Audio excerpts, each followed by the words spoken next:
seulement devenir laide. Faute de caractère. Parce qu'elle parle trop. Elle est médisante. Elle ne respecte pas son mari.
Yango tuelelaka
Alors donc, pour aller assez vite, je m'en vais vous inviter à vous lever pour faire la lecture de la Bible.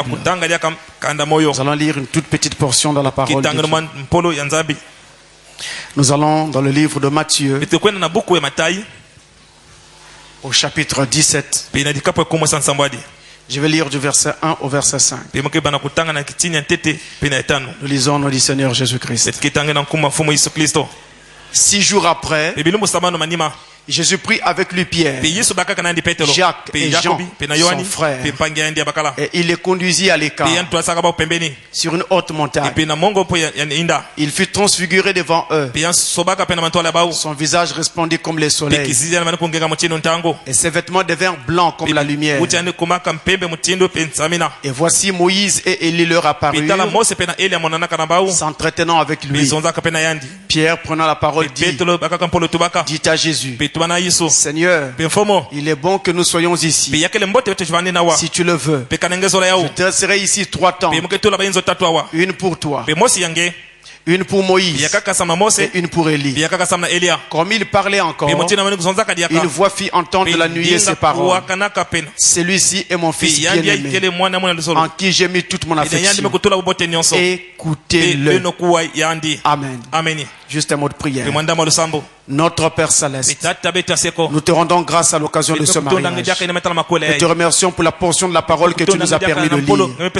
Viens, ouvre ta propre parole, afin que nous trouvions un cadre dans lequel installer ce mariage que nous allons bénir ce soir. Nous comptons sur toi, sous le sang versé de l'agneau, au nom de Jésus-Christ. Amen. Merci pour vous asseoir.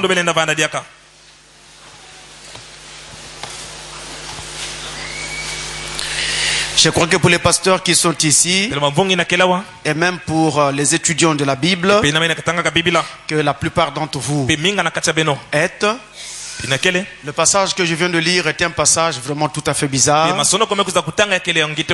qui ne correspond vraiment pas à un message que l'on peut prendre en un jour de mariage. Parce que comme vous l'avez vu, pendant que je faisais la lecture, en tout cas à première vue on ne parle pas de mariage. Mais pourtant, c'est un passage aussi bizarre comme celui-là que le Seigneur a mis sur notre cœur à l'occasion de ce mariage. Amen. Voyons d'abord peut-être que le Seigneur nous réserve quelque chose qui peut nous aider, surtout pour ce mariage, afin qu'il puisse aller de l'avant jusqu'au retour du Seigneur, en se rappelant de ces jours et des paroles qui seront dites tout au long de ce prêche. Ici donc, je voudrais parler un moment sur l'autorité suprême. L'autorité suprême qui a été manifestée ce jour-là sur la montagne quand Jésus s'y trouvait avec 3 de ses disciples, Pierre, Jacques et Jean. Il les avait pris à l'écart. Ils avaient amené avec lui parce qu'ils savaient qu'il devait être transfiguré. Il voulait donc que ses disciples voient sa gloire en avant-première. Donc avant que cette gloire ne se manifeste de façon concrète, il voulait que les disciples le voient, qu'ils le sachent et qu'ils aient leur foi dans l'avenir. Mais la Bible nous dit que cela eut lieu 6 jours après. 6 jours après. Il y avait donc un premier événement, et 6 jours après cela, et bien c'est en ce moment-là, 6 jours après, j'insiste, que Jésus est allé sur la montagne à l'écart avec ses 3 disciples, Pierre, Jacques et Jean.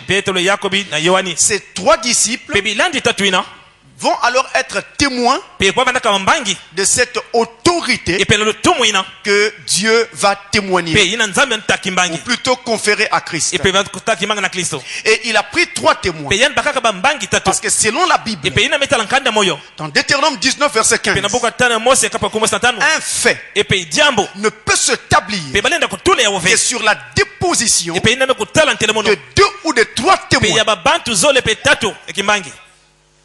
Et je crois savoir que quand notre frère Didas est allé à la mairie pour y faire ce mariage, le maire a demandé des témoins. Et ces témoins ont été fournis. Et ce mariage a été donc fait devant témoins. Et dans ce tabernacle, j'ai ici toute une nuée de témoins qui sont aussi venus assister à ce mariage. Et tous autant que nous sommes témoins de ce qui est en train de se dérouler maintenant à ces lieux. Et ces jours-là sur la montagne, Jésus prit 3 témoins, Pierre, Jacques et Jean, pour se faire établir dans son autorité suprême. Et là devant eux, il fait transfigurer, c'est-à-dire que son apparence extérieure subit une telle transformation que finalement il avait complètement changé de visage. Il était revêtu de gloire. Son visage brillait comme le soleil. Et il y avait une épaisse nuée autour de lui. On peut donc aussi dire qu'il était dans la nuée. Amen. Et là, 2 hommes vont lui apparaître. L'un va se révéler être Moïse et l'autre Élie. Les deux représentaient parfaitement l'Ancien Testament. Moïse représentant la loi, Élie représentant les prophètes. Et ces deux avaient parlé de lui, de sa venue, de sa mort. Alors que cela s'accomplissait sur la terre, Dieu a donc utilisé ces 2 témoins-là pour attester ce qu'il devait faire. Élie et Moïse. Et quand Pierre va voir cette manifestation, il va se dire qu'il est bon qu'il reste là sur cette montagne et qu'il y ait 3 tentes, qu'il y ait 3 tabernacles, qu'il y ait 3 églises, un tabernacle pour la loi, un tabernacle pour le prophète et un tabernacle pour Jésus la parole. Pendant qu'il parlait encore, il n'avait même pas encore fini de parler. C'est alors que la voix vient du ciel. C'était la voix du Père. Et déclara, celui-ci est mon fils bien-aimé. Que se passait-il? Pierre venait de commettre une erreur. Quelle erreur? Il venait de mettre Moïse et Élie au pied d'égalité avec Jésus. Dieu dit non, ce n'est pas faisable. Jésus n'a pas d'ego.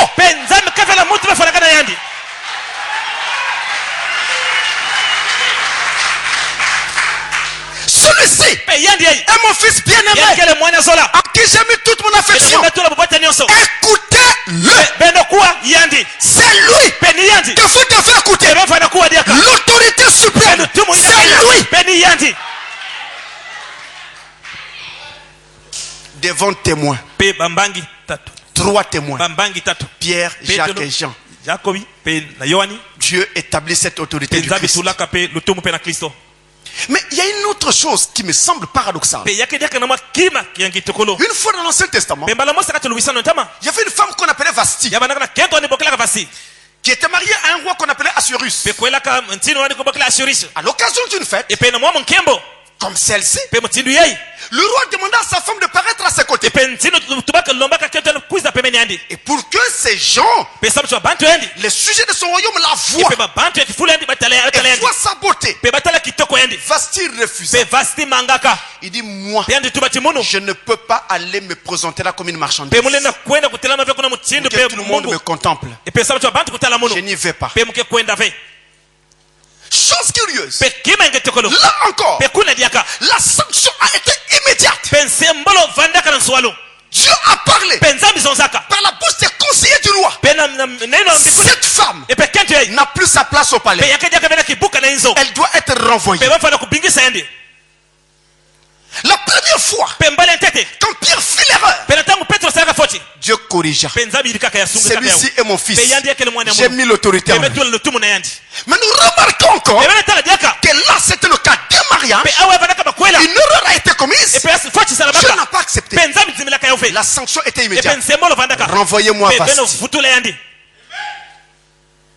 Parce qu'elle venait de rejeter l'autorité de son mari. En rejetant l'autorité de son mari, cela voulait dire qu'elle n'était pas soumise à son mari. Cela voulait aussi dire qu'elle n'avait pas assez d'amour pour son mari. Parce qu'elle avait honte de son mari, de paraître à ses côtés. La sanction était sévère. Par la même voie, Vasti rejette. Alors nous pouvons nous poser la question: pourquoi Dieu s'intéresse-t-il au mariage?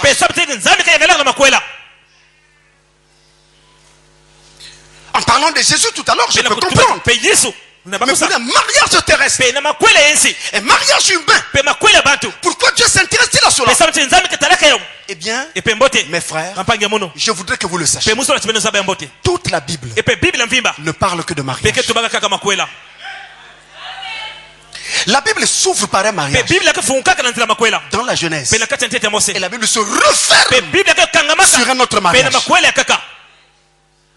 La Bible s'ouvre par le mariage d'Adam en Éden, dans la Genèse. Et la Bible se referme sur le mariage de l'agneau dans l'Apocalypse.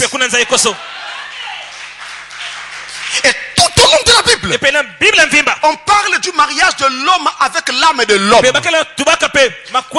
Dieu avec l'âme de l'homme, par le baptême du Saint-Esprit. C'est un mariage spirituel dont celui-ci est l'image. C'est pourquoi Dieu s'intéresse au mariage. Et c'est aussi la raison pour laquelle il avait donc voulu, quand Vasti avait commis cette erreur, montrer quelle était sa volonté en ce qui concerne le mariage. Montrer sur les épaules de qui il avait mis l'autorité dans un mariage. Il montrait que de même que lui Dieu, il a l'autorité suprême sur tout l'univers, sur la terre, dans un foyer. Il a donné cette autorité à l'homme. C'est pourquoi dès le premier mariage en Éden, nous ne voyons nulle part Adam dire: voici, Dieu m'a donné une belle femme. Adam ne le dit pas. Mais Adam dit: voici cette fois-ci celle qui est os de mes os et chair de ma chair. On l'appellera femme. Mais n'allons pas si vite. On l'appellera femme. Le mot femme en hébreu, c'est Isha. Le mot homme en hébreu, c'est Isha. Et Isha signifie un autre moi-même. Adam dira: on l'appellera femme. On l'appellera Isha. On l'appellera un autre moi-même. Par cette simple déclaration, nous voyons là-dedans la base même du mariage. On l'appellera Isha, un autre moi-même. La Bible déclare: personne ne peut haïr sa propre chair. Si votre femme est un autre vous-même et que vous ne pouvez pas vous haïr vous-même, eh bien vous ne pouvez donc pas haïr votre femme. Le mariage repose et reposera toujours sur l'amour. On se marie toujours, ou plutôt on devrait toujours se marier avec une personne qu'on aime vraiment. Pas parce qu'elle est belle, pas parce qu'il est beau, pas parce qu'il a de l'argent, mais parce que vous l'aimez. Demain, il se pourrait qu'il n'ait plus d'argent. Demain, il se pourrait qu'elle perde sa beauté. À l'occasion d'une maladie ou d'un problème, vous risquerez d'arrêter de l'aimer. Donc ce n'est pas la beauté, mais c'est plutôt l'amour qui doit faire le mariage. Il y a autre chose derrière ce Isha. On l'appellera Isha, un autre moi-même. Personne ne peut aller à l'encontre de sa propre volonté. À l'encontre de sa propre volonté. Chaque homme est une volonté. Ce que vous êtes une volonté. Ce que vous faites, vous le faites par votre volonté. Ce que vous aimez, vous le faites parce que vous l'aimez. Là où vous allez, vous y allez parce que vous le voulez. Vous êtes une volonté. Et vous ne pouvez aller à l'encontre de votre volonté. Et si votre femme est un autre vous-même, elle ne peut pas aller à l'encontre de votre volonté. Elle doit vous être soumise. Et donc vous laissez à la place que Dieu vous a placée. L'autorité, c'est à vous, homme, que Dieu l'a donné. Et la femme est censée le savoir. Et d'ailleurs, de façon claire, je te dis claire et précise, la Bible dit à propos de l'homme et de la femme, la Bible donne des exhortations distinctes, particulières et vraiment fort parlantes. À propos de l'homme, la Bible dit dans Ephésiens 5, le verset 25, Marie, aimez vos femmes comme Christ a aimé l'église et s'est livré lui-même pour elle. Donc pour l'homme, on lui demande d'aimer. Mais quant à la femme, dans Ephésiens 5, verset 22, la Bible dit, femmes, soyez soumises à vos maris. À l'homme, on réclame de l'amour. À la femme, on réclame la soumission.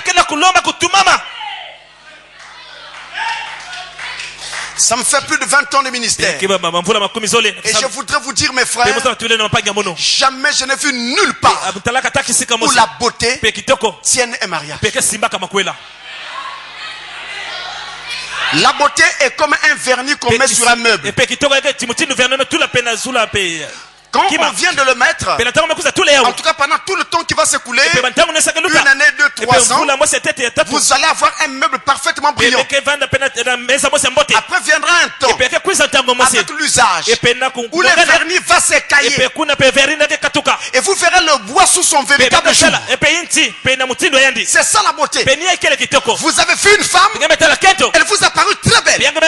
Si vous êtes en train de l'épouser seulement parce qu'elle est belle, vous allez avoir des désillusions. Parce que finalement, quand vous serez rassasié de sa beauté, vous allez commencer à la regarder d'après ce qu'elle est réellement. Vous verrez plutôt son caractère et non plus sa beauté. C'est la raison pour laquelle nous retrouvons plein de femmes très belles, mais dehors, divorcées, renvoyées par leur mari. Vous vous posez la question, comment un homme peut-il renvoyer une si belle femme?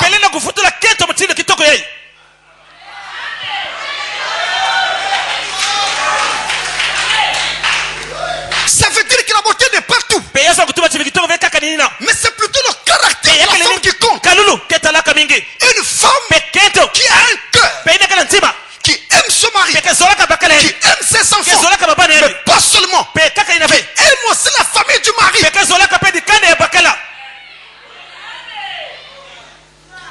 De même, l'homme doit aimer la famille de sa femme. Parce qu'à l'occasion de ces mariages-là, les familles s'unissent.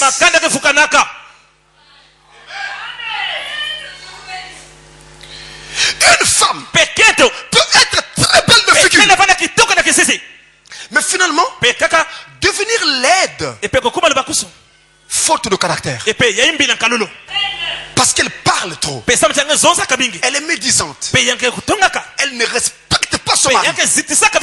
Mes frères, la main levée, je vous dis, et je voudrais que notre soeur Nadège retienne bien ceci. Dans un couple, ce qui rend un homme beaucoup plus heureux, c'est quand il a affaire à une femme qui sait le mettre à sa place.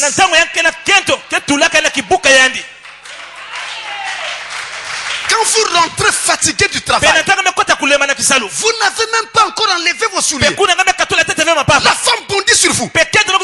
Toi, tu étais parti le matin. Qu'est-ce que tu avais laissé? Maintenant, tu vas chercher à manger, non?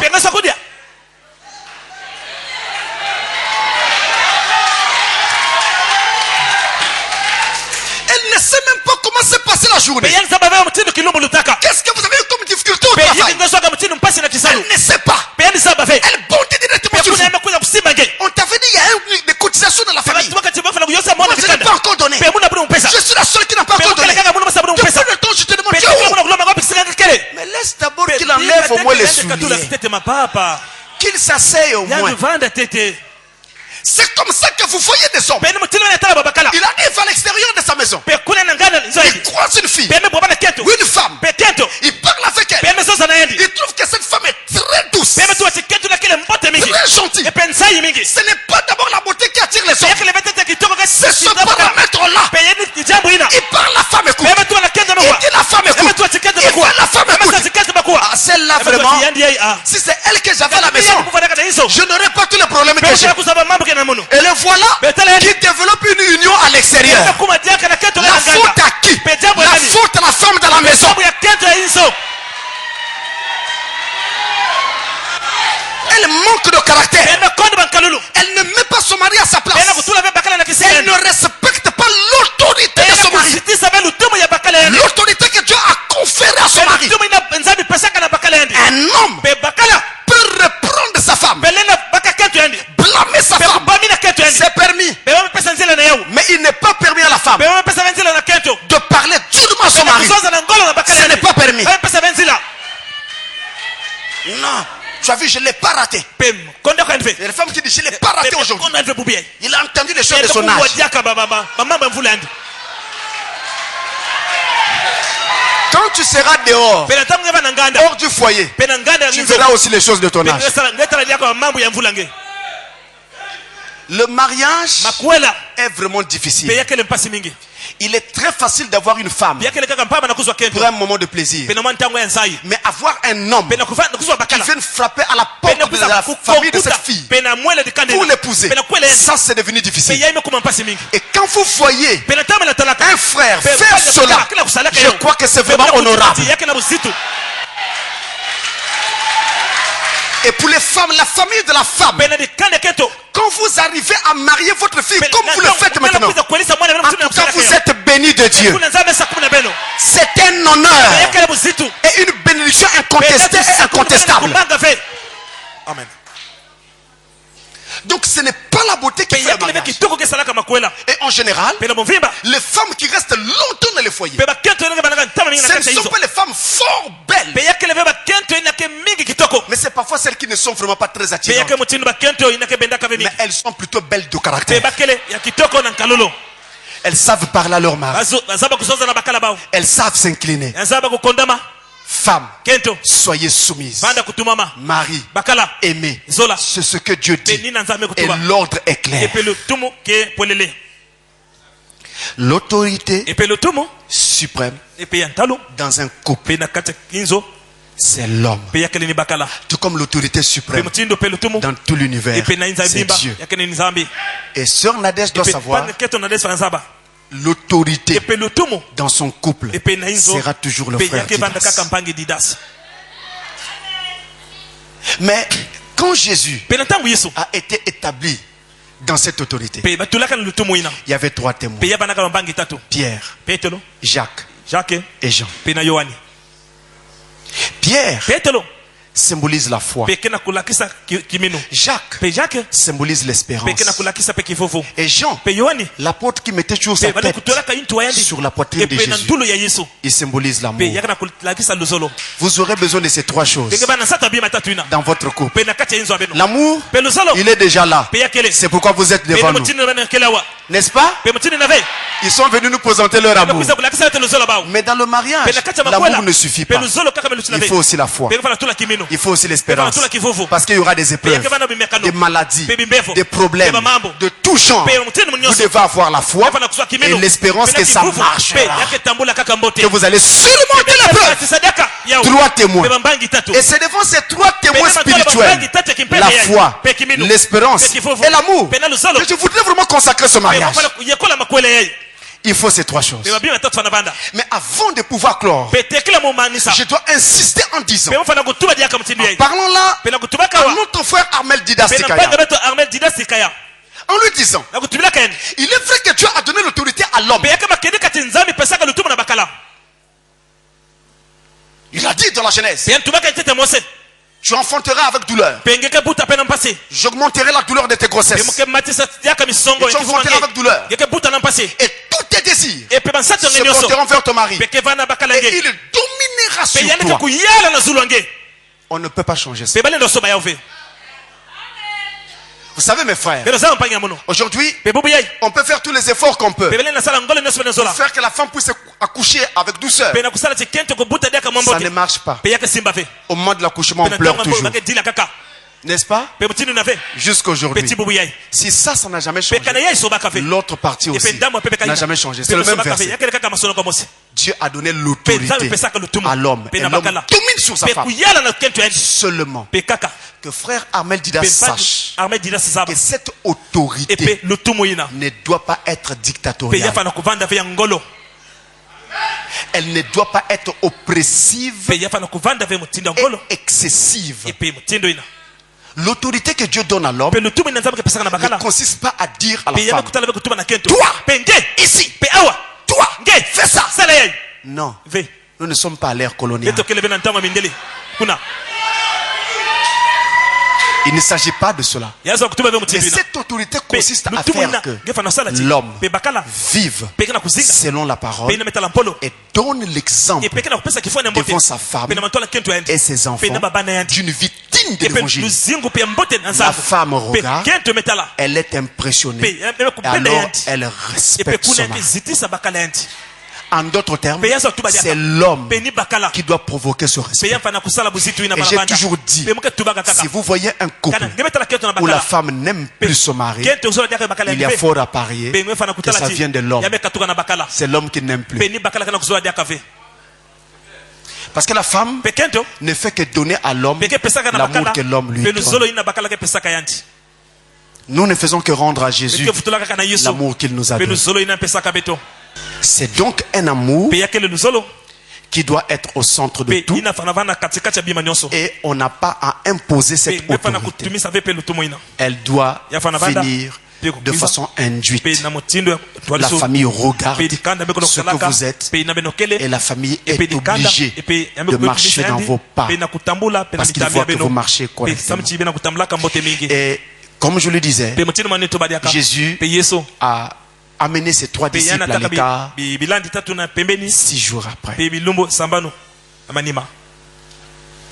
6 jours après. C'est 6 jours après qu'il est allé avec eux sur la montagne. Et c'est 6 jours après qu'il a été transfiguré devant eux. C'est 6 jours après qu'il était enveloppé d'une épaisse nuée.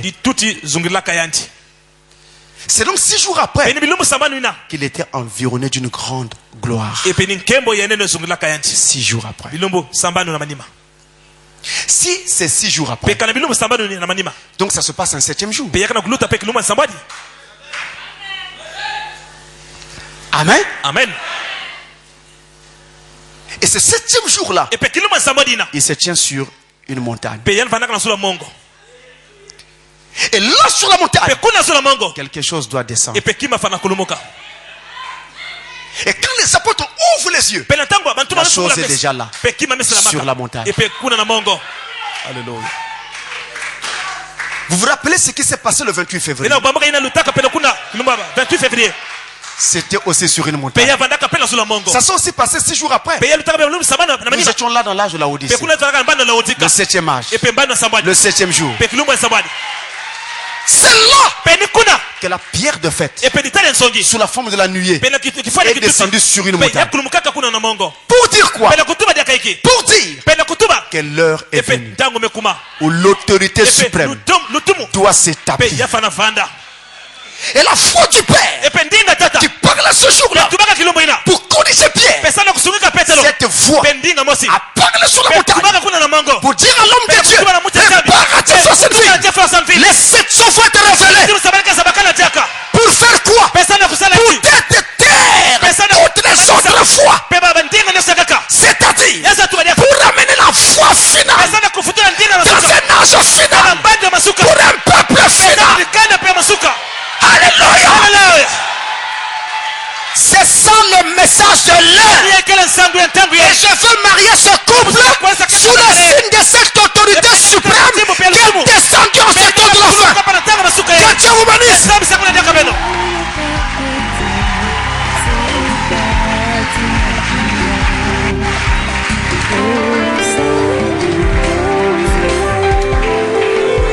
Alors les mariés vont s'approcher maintenant. La bénédiction du ciel.